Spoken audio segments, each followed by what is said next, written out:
Good morning, LinkedIn. Good afternoon, friends across the pond, including Tony. How you doing, man?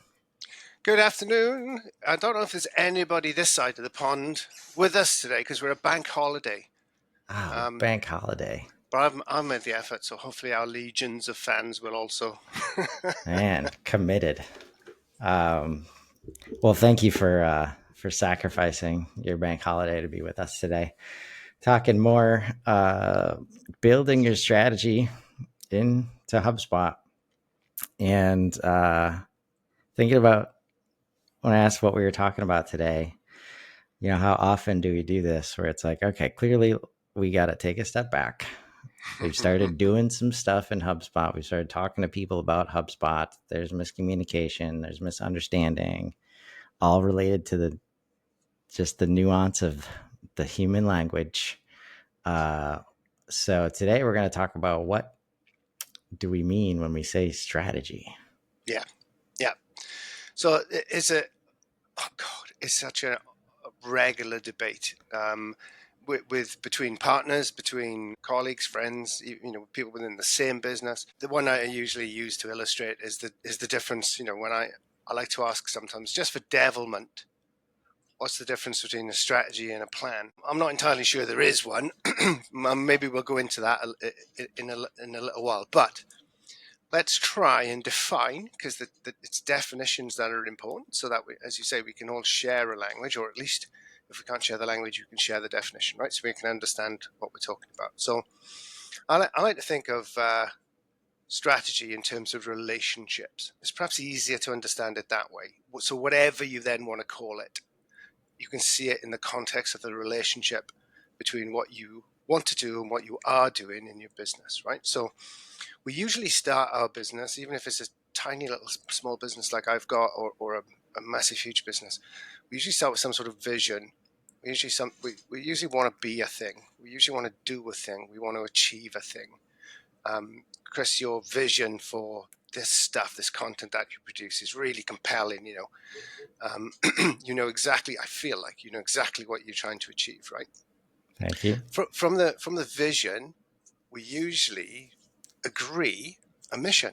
We usually go to mission. We usually say, okay, this is what, and I think people use this interchangeably as well, a lot of the time. But I kind of know what it is I want to achieve.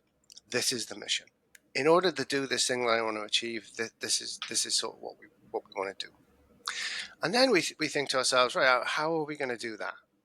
And that, for me, is the strategy, right? The how, if you like. So we've got this overarching dream, vision, goal, whatever we want to call it, that translates into a mission. This is how we deliver against our vision, right? Maybe a specific part of that vision. That's the mission. When it comes to the how do we get the mission? How does the mission become successful? That's the strategy bit, the how.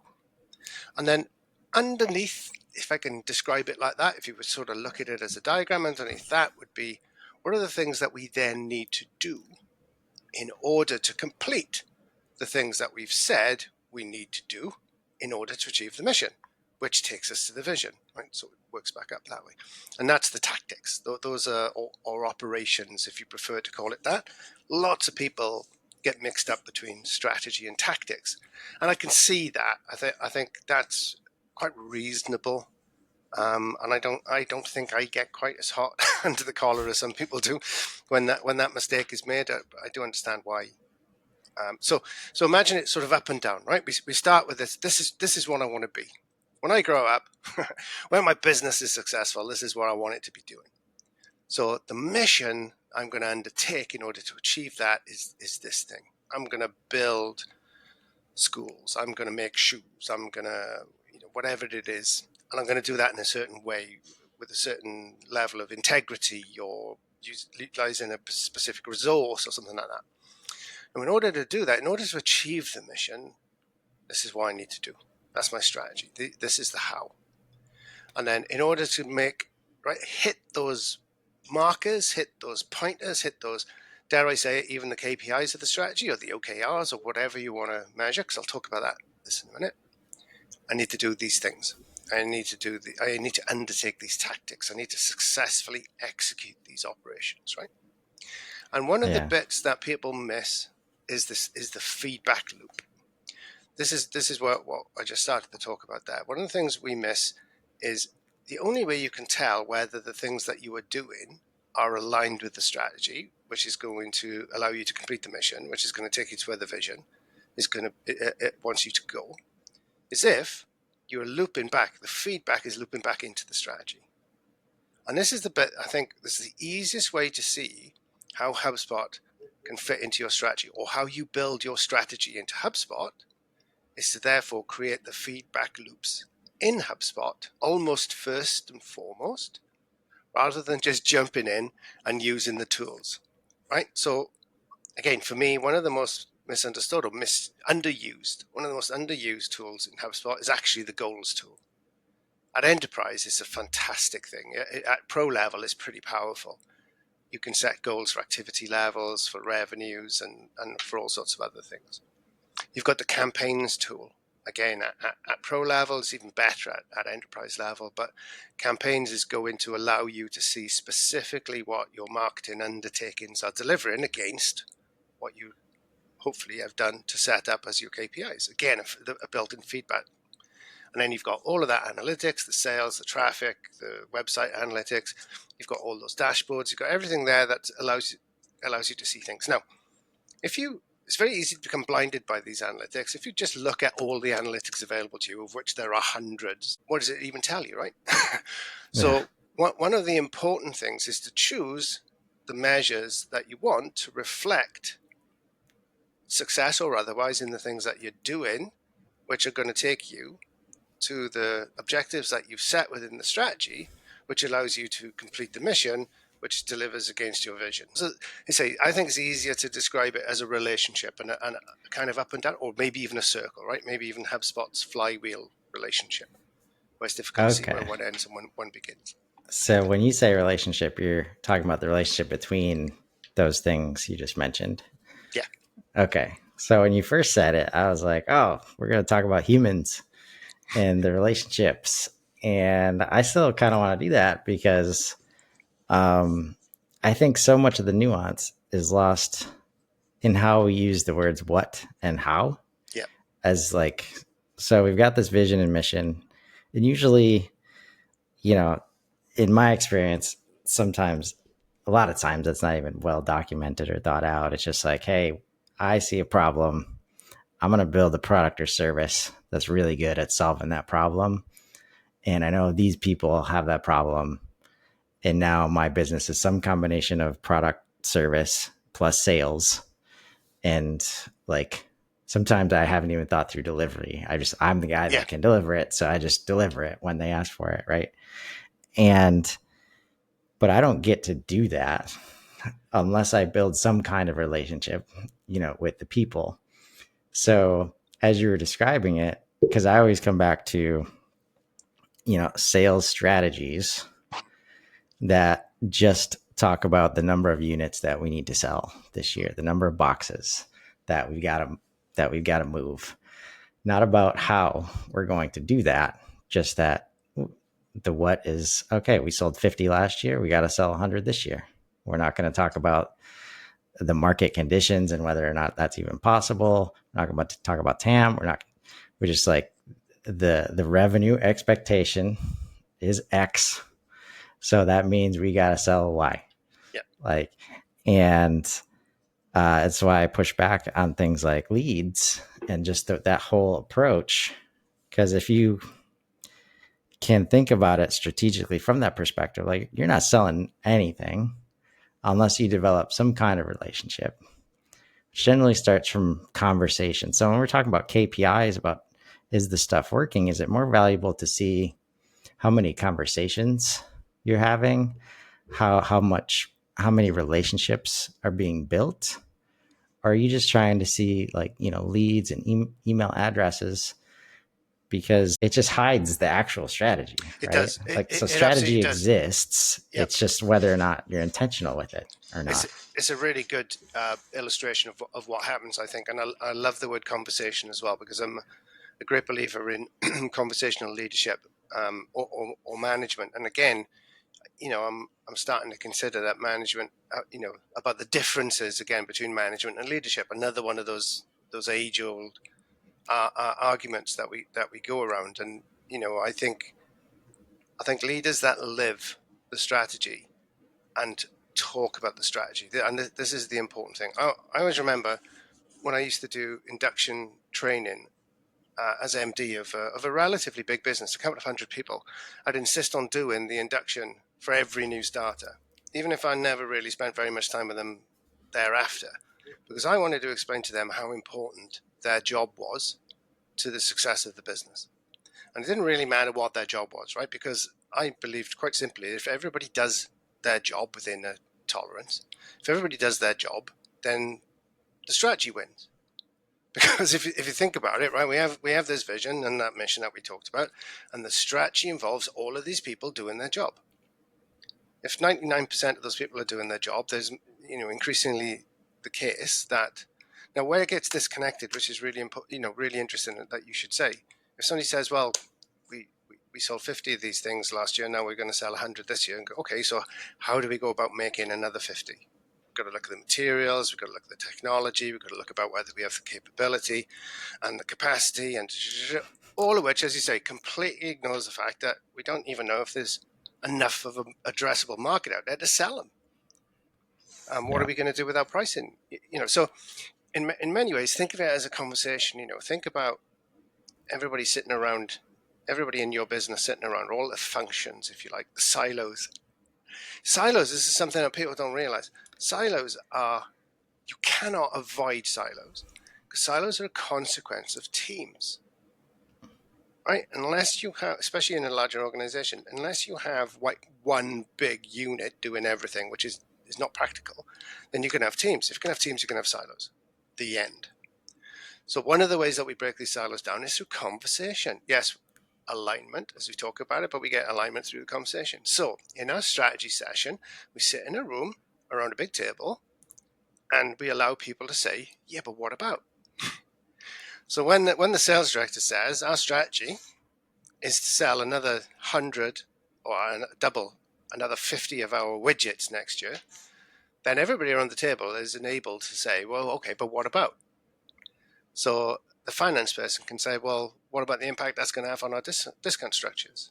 If we're going to ask people to buy more, are we going to give them more discount? If we give them more discount, it's going to cut in. Oh, okay, so we better have a conversation about that, right? And the marketing person can say, so where are you going to find where are you going to find all these extra customers? We know we've got pretty good awareness levels, prompted awareness levels in the marketplace. Are we talking about going into a new market? What about that? Right? We need a conversation about that. So suddenly you should be, and this is, I think, why people perceive there to be a difference between a plan and a strategy. People think the plan is relatively simple and the strategy is more complex. A strategy covers more ground. A strategy thinks more about these other conversations that you need to have. But, there's a lot to be said for keeping the strategy simple. And even keeping it, I like the idea of having a strategy on a page. Actually keep your strategy, a SOAP, as we call it. Keep your strategy on a page. And if it's more than a page, it's too complicated. People aren't going to understand it. And again, this is why I think HubSpot is often substituted for a strategy. And that's why I use the hashtag HubSpot is not a strategy, right? So people say, right, how are we going to... Let's try and think of a real world example, Chris, right? Well, it's like, so let's say that okay, we got to grow, right? Usually that's the reason people are buying HubSpot. They're at a level where they got to get out of their spreadsheets. The tools that they have, they know are getting in the way of their growth.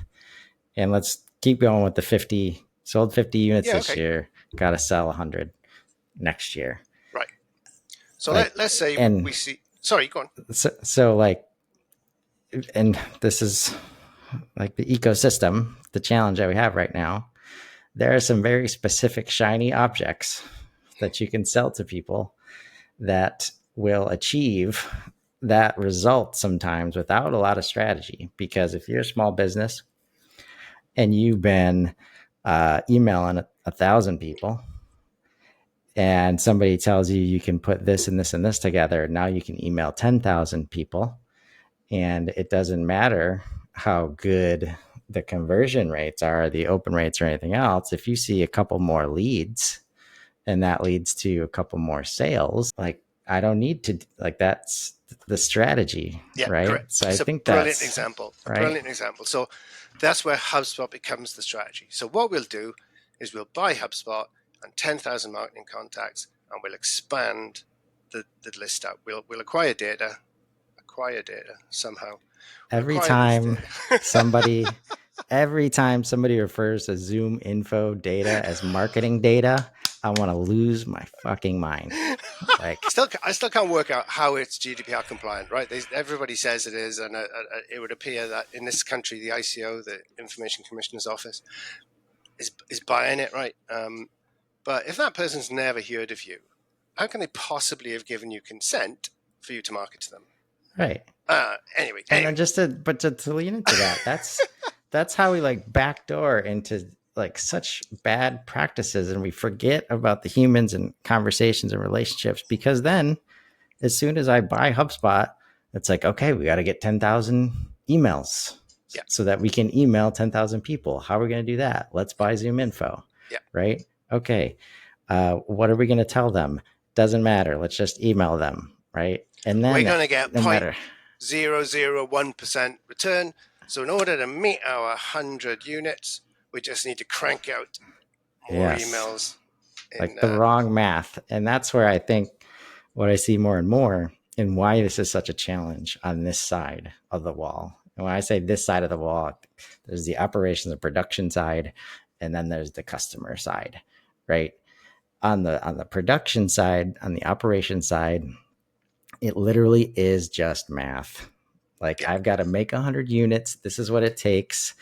X plus Y equals Z. It's all ones and zeros. You can just boil it down to that, right? And that leads to much easier common language, standardization, all of the things, even down to the people you need to run the machines, right? Or deliver the services based on hourlies, all that stuff. On the customer side, you can't do that. You not just so can't. much. And that, as I say, is a good example of building strategy into HubSpot, as I can imagine, or rather how not to do it. It is not about cranking up the emails or switching on the social tools or whatever it's going to be. You have to undertake a series of conversations within your business and then reflect the output of those conversations. You have to, if you're not measuring it, you're not managing it, right? If those feedback loops aren't in place, you're not able to deduce what's working and what's not working and so on. And you just become chaotic. And the problem with that is friction.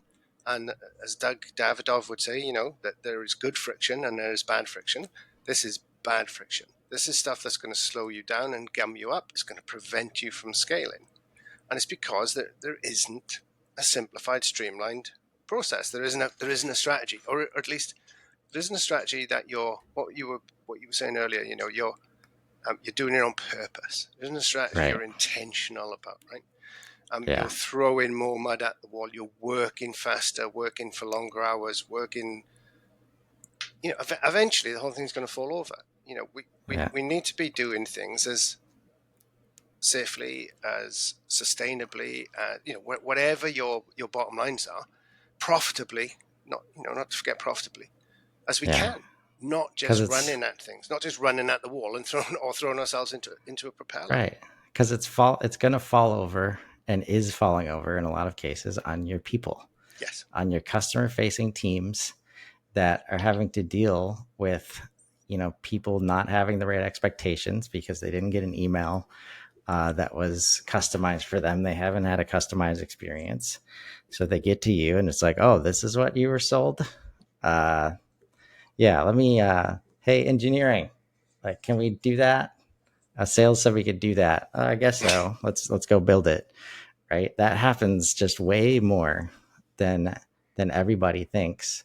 And this speaks to the problem of digital transformation, in my opinion. Like, we got away with that for so long. And I think a close marketing analogy is events, like showing up in person, Okay. right?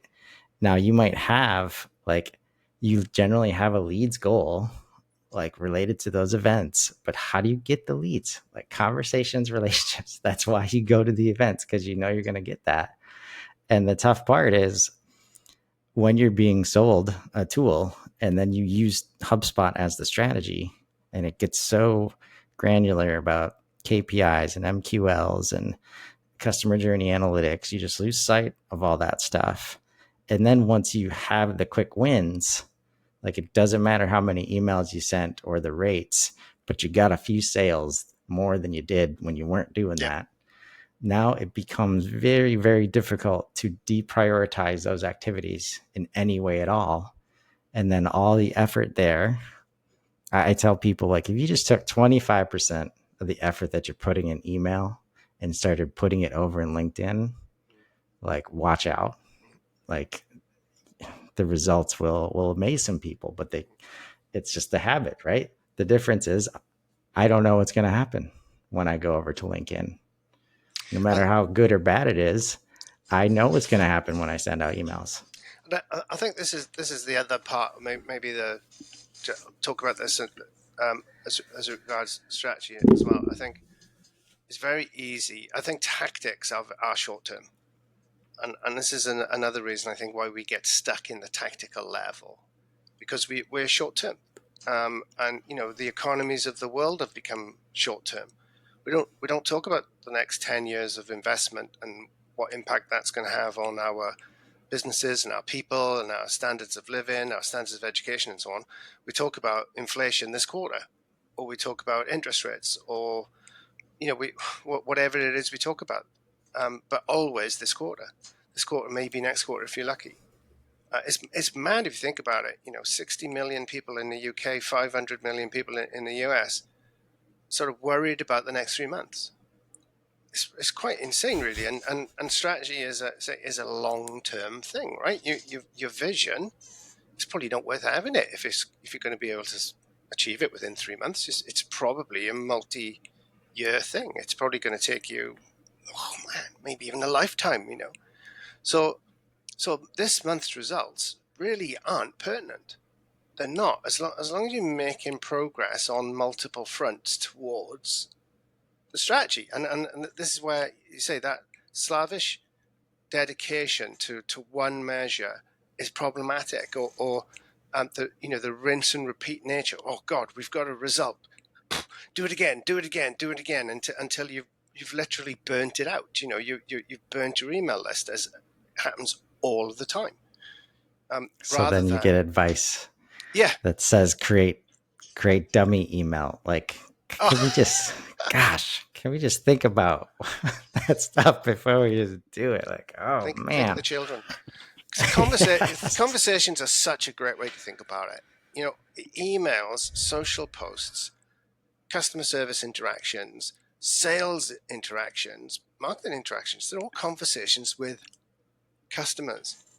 You know, we need to treat them that way, right? We do need to treat them that way. But to drag it back around, because this conversation always unpacks so much stuff, you know. This is why I think HubSpot goes wrong as often as it does, because it's used as a tool and as a tactic in the way that we've described, right? Maybe an email tool, maybe an outreach tool, a prospecting tool, or a social tool, or whatever it's going to be, without really, looking at the rest of the conversations that you need to have in your business, or outside of the business.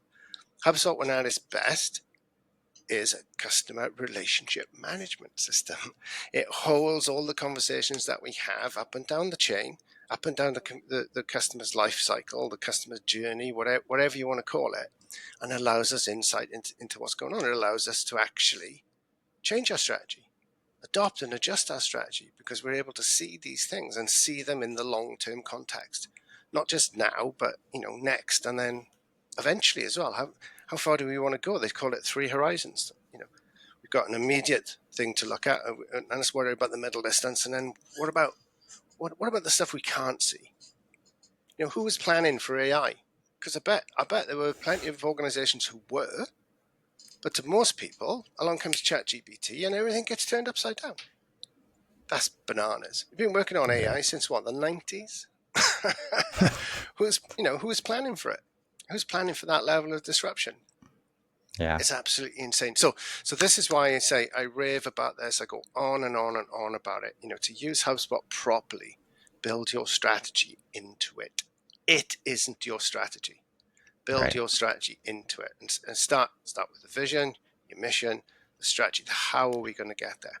What bits are we going to utilize? How are we going to communicate with our customers? What messages are we going to send? What things are we going to listen to? What conversations are we going to have? And then that feedback loop, keep it on track. And it's probably, I think this is the thing I'm afraid of.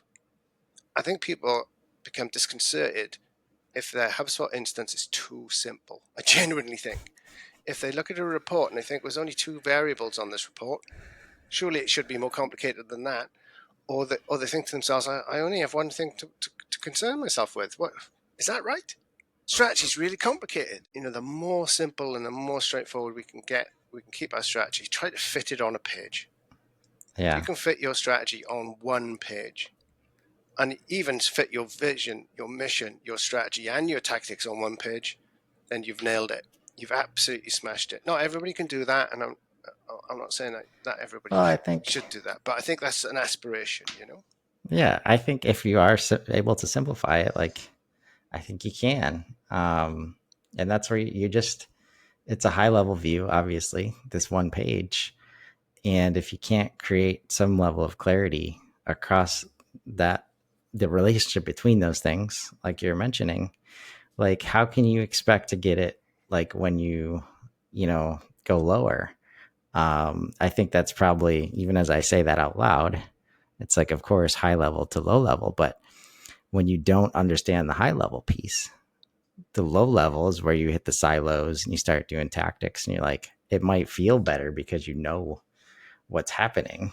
But when you don't know what the relationship is with everything else, like, what are you actually doing? Like, that's the definition of busy work. So if you were to, I think this would be a good setup for next week. Um, if you run into that business and they say, and you say, like, okay, what's the strategy? And they say, like, oh, we got to sell. We sold 50 last year. We got to sell 100 this year. Or you ask them, like, what is their, uh, how do they execute strategy in HubSpot? And like, oh, we use it to send out emails. Like, what is the first question or the first topic that you try to chat with them about? Well, wow, the $64 million question. Let me first say, let me set this up with I think every single time we've ever done HubSpot onboarding, we ask that question and get that answer. And in all honesty, I've spent 5 years, 6 years of frustration because I wasn't aware myself of how to turn that scenario around. What I know it results in is the customer getting frustrated at the end of the onboarding that the things they were expecting to happen haven't happened, even though they're not 100% clear on exactly what they were expecting to happen, right? So now I do have an answer to that, to their answer to the question. If they do come at me with this, this is where we start the process of creating what we call a management control system with that business. So we say, okay, great, brilliant place to start. Let's have a look at your management control system. Let's see how we're going to make this happen. And usually getting into that conversation is what takes it to where we need to go. A management control system is perhaps too simply, a system of KPIs or a system of reporting, some kind of accountability, right? With some sort of feedback loop. Yes. You can do balanced scorecards, you can do KPIs, you can do budgets. There's all sorts of ways of doing it. But in effect, we need management, and we can often help them, to translate, I want to sell 50 more things this month, into the actions that are going to take you there. Once we've translated those into those actions, then we can measure that those actions are happening. Once we measure that those actions are happening, we have control. So this is the relationship between planning and control, right? We plan that this thing's going to happen, and we look at the measurements to control that it is happening. And clearly, by extension, if the KPIs aren't being met, they aren't happening. that means we can't get to our target. That again, that's that relationship between that sort of stuff. So somebody says, right, so our strategy is we want to sell 50 more things. Brilliant, fantastic. That's the clearest strategy we've ever come across. So how are we going to do that? Well, we're going to send 10,000 more emails. Okay, well, let's have a think about this. Yeah. So let's have those conversations around the business. Let's put together this picture of how that thing is going to play out. How is it going to really happen? Break it down. Okay, so in order to do that, customer service are going to need to do this, this, this, and this. In order to do that, sales are going to need this, this, this, and this. In order to do that, marketing are going to need delivery, are going to need accounts, finance are going to, right? So now we've put the actual plan or strategy. We've put the actual plan in place. We've built it into a control system so that we can see where it is happening and not happening. Because that's going to be, 6 months into the whole project, we can say, dude, this is going to fail. There's not enough materials. Our product line doesn't work fast enough. There's too many blockages. Our customer service, our NPS score is a disaster. People are sending more back than they're buying. Right? That's how you find out that all those things are going wrong through say, the creation of this control system, this management control system that allows you to see how you're progressing. That'll be in HubSpot. And it The management control system is in HubSpot. It also tells you when it's working. Absolutely, 100%. Right. Big pat in the back time, 100%. Yeah, yeah, and that's the worst thing for a team. Like when you're doing something new and just never know where you stand. Everything's uncertain. Is it working? Is it not? Feels like it's not. Maybe somebody else is making a bunch of money over here, right? So I think, like, I'd love to. I think this is a good plan for next week. To kind of dig into how, like, what all goes into that 50, to 100 goal, and how we could maybe look at some stuff in HubSpot to support. The first question that I think, because again, oftentimes we're trying to introduce strategy where there has been none. Yeah. Right. And so if they're like, well, I don't know what you mean. Why can't I just say we're going to sell 50 more? It's like, okay, let's start here. How did you sell the first 50? Right? What do those customers look like? Right? And if we can't see those easily, then we've got to figure out how to start there. And that's when it's talking to the sales team and everybody. And that, like, because it's so much easier to deal with known information, known quantities first, right? Then guess. You got to be able to look at your customer base. Yeah. And it's just a wealth of insight just sitting right there. And instead of focusing on the new and the more, like, we might have 10 customers sitting there that just get us to the 50 more, just like that, right? Well, so the idea of super consumers, category design plays into this. Your install base, the customers you've already got, are probably the first place you should be going after with your CRM. Forget new. As you said, if you think about that, the only reason to pursue new is because you've got a massive hole in the bucket. Fix the bucket first so that your install base organically grows. Why isn't it organically growing? Why are we churning customers? Why aren't people recommending us or whatever? All this insight is available to you if you structure your CRM correctly. I think it will be a brilliant topic. Absolutely. Let's do that next week. Yeah, so much stuff is coming up right now. A lot of baggage I need to unpack, and I thank you for helping me unpack it. Oh, cool. Not at all. But yeah, that's the best place to start. So as we think about what you might hear next week, and like how to start building strategy muscles and apply them in HubSpot. Take the tactics that have been working on some level and just be a little more strategic. Look at your customer base, look at your customer data, find some opportunities, and let's grow. Have a great week, everybody.